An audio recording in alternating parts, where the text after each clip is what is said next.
everybody, Kizzy Buck here. Today I'm going to talk about religion and abusive marriages. So, growing up in a religious household, it had helped me to become the person I am today. Someone with immense faith and strong morals. However, I never knew there was a dark side to religion and it being used in so-called loving relationships. But I would soon find that out. I can say that it shook my whole foundation of how I saw God, my faith, and myself. I am slowly learning to understand that God would never want anyone to be abused and mistreated. But life with a narcissist, well, as most people know and realize, a narcissist will use anything and everything at their disposal to hurt you and break you down. And religion is one tool they will use if they know you believe in God. Sick? Oh, absolutely. It's very sick that another human being would be willing to even go there to use God to get their way as a means to hurt you and control you. But it does happen. In an abusive relationship or marriage, one partner believes that they have the right to control the other in various ways.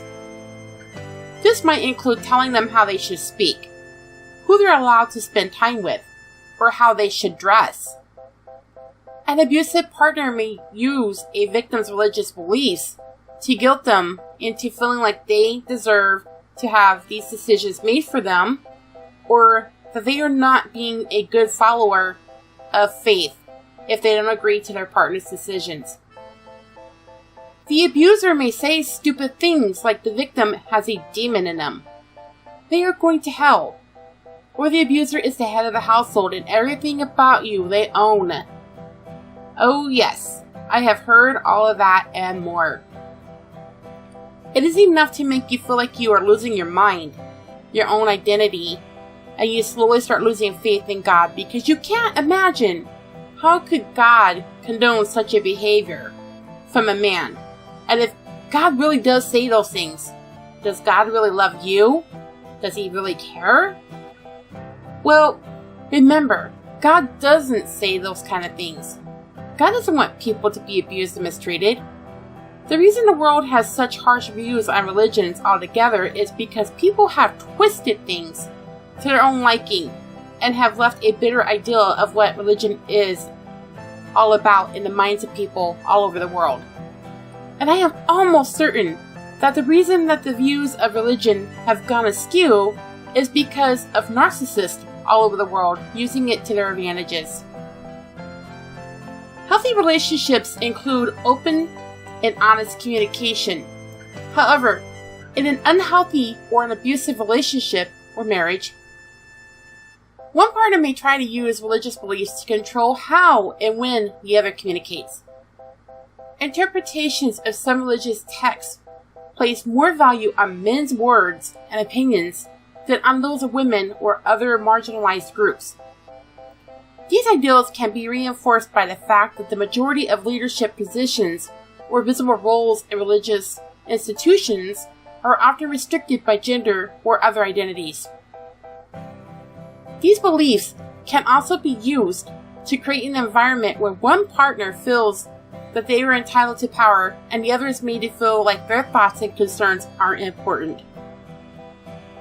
What's healthy in healthy relationships is that each person feels free to make this choice for themselves and does not feel forced into them or punished by their partner for making any particular choice.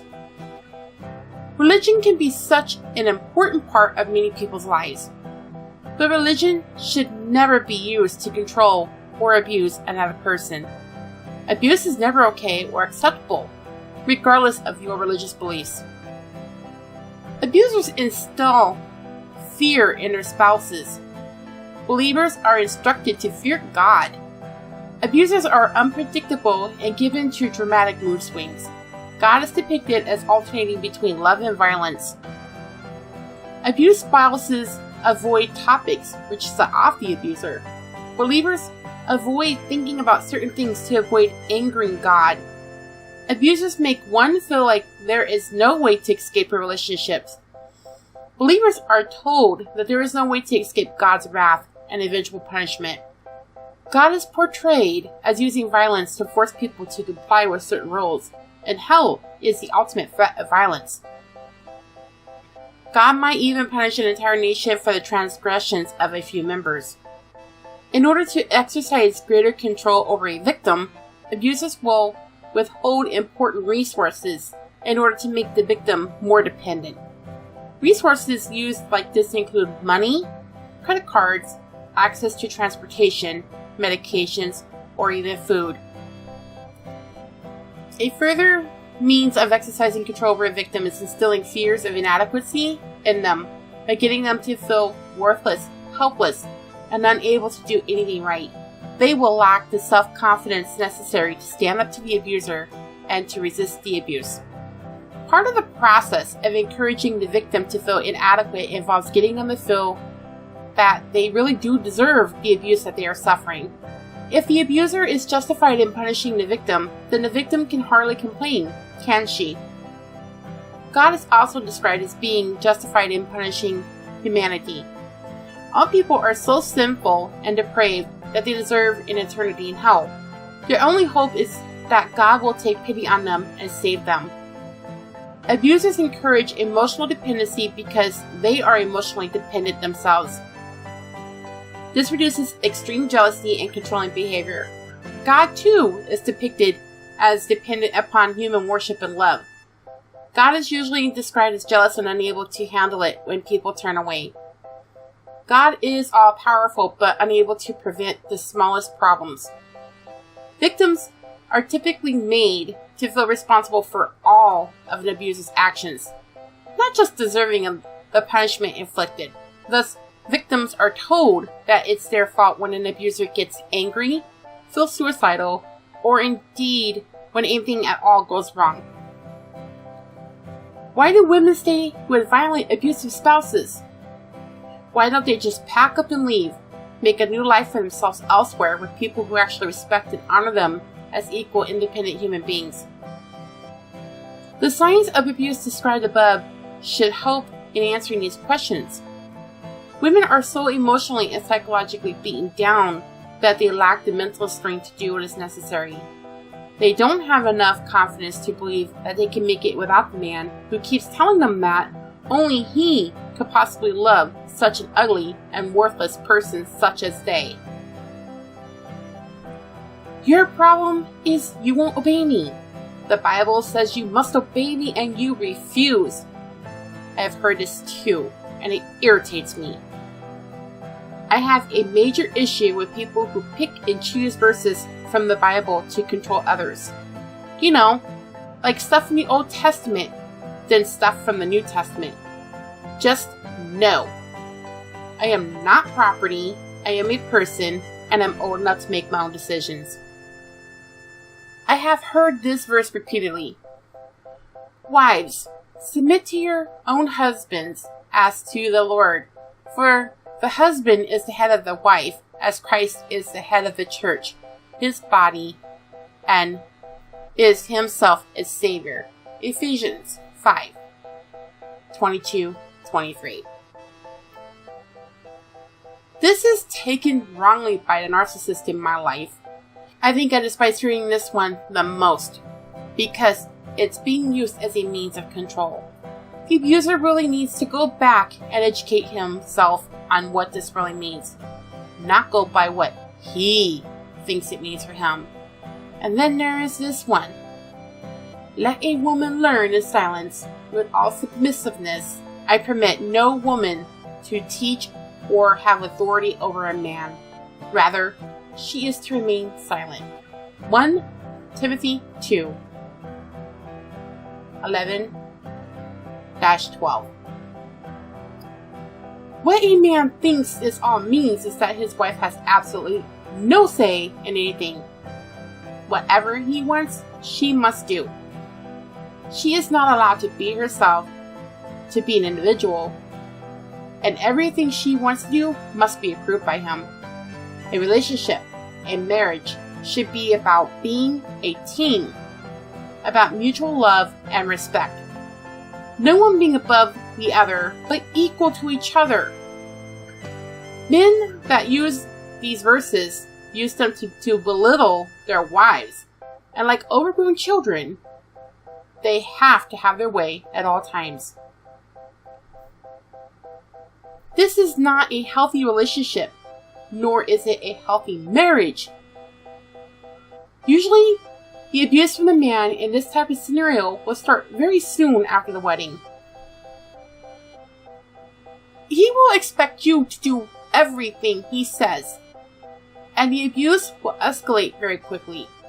You may find that the husband has addictions such as gambling or alcoholism, which puts a strain on the new marriage. If you don't give in to his demands, you can expect him to yell, rage, and scream for hours upon hours. He can demand sex from the wife and usually will do so after the rage fits. And most wives are ashamed to report this because as a wife, you think, who's going to believe me that my husband rapes me? Well, it does happen. Believe me. And there are people who will believe you if you are in this situation. And no, you don't have to forgive or to forget such horrible acts by someone who is supposed to love you, i.e. your spouse. You don't have to keep going back to him. If your church will not help you, please look into a domestic violence center in your town or call the National Domestic Violence Hotline. I will put that in the description box and have it on screen after the end of the video for those who may need it. Women in faith communities where divorce is shunned as shameful often feel trapped in abusive marriages. This is particularly true in the Catholic Church, where divorce is forbidden. Unlike the Quran, there are no verses in the Bible that may be read as so overtly condoning domestic abuse. To the contrary, it is made clear that God hates violence. Relationships must be driven by selflessness, grace, and love. Church counselors and survivors of family violence report that many abusive men rely on twisted interpretations of Bible verses to excuse their abuse. Biblical principles and scriptures may be used by the perpetrator as a point of authority to condone his actions, or perhaps to prove to the victim that she is not fulfilling her marital obligations. Abusive men commonly refer to several different parts of the Bible. First are the verses telling women to submit to their husbands in male authority under the doctrine known as male headship. Second are verses that say God hates divorce. And third are those in 1 Peter that tell women to submit to husbands in a very particular way, as they follow instructions to slaves to submit to even harsh masters. The doctrine of male headship. What does it mean? The doctrine that is most commonly and controversially cited by abusers is male headship, where a husband is to be the head of the wife in a marriage and the wife is to submit, and men are to be head of the church. What submission means takes many different forms. At its extreme edge, it is complete subservience. In the 1970s and 1980s, literature coming out of the United States suggested it meant putting up with every possible harm. Today, it is clear proponents of headship intend to teach a form of self-sacrificial love, for a man to be head of his wife like Christ is head of the church and to sacrifice himself to his wife in the same way. But there remains some confusion about what submission actually means. It becomes dangerous where in a marriage the husband overreaches and manipulates the woman. It's not submission that's gone wrong, it's the husband that's gone wrong.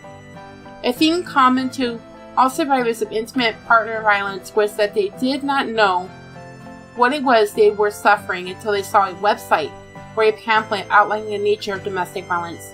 This is especially the case for those who are abused not physically but sexually, financially, emotionally, and verbally. So what should you do? You should definitely make an escape plan with all your important documents for yourself and your children and find a safe place to go. If you feel unsafe going to your church clergy, then please contact the Domestic Violence Center or a safe family member or friend. And if you absolutely have to, get an order of protection. Please remember that you don't deserve abuse. God doesn't love ugly. And if your spouse uses God to abuse you, it's wrong. You and your children deserve all the love and respect that you can get. You are not at fault for your spouse abusing you. Always remember that. I know from personal experience how this messes with your brain and your heart. I know how it feels to have to rebuild yourself up from being so badly abused and mistreated, but you can do it. You are beautiful, strong, and courageous.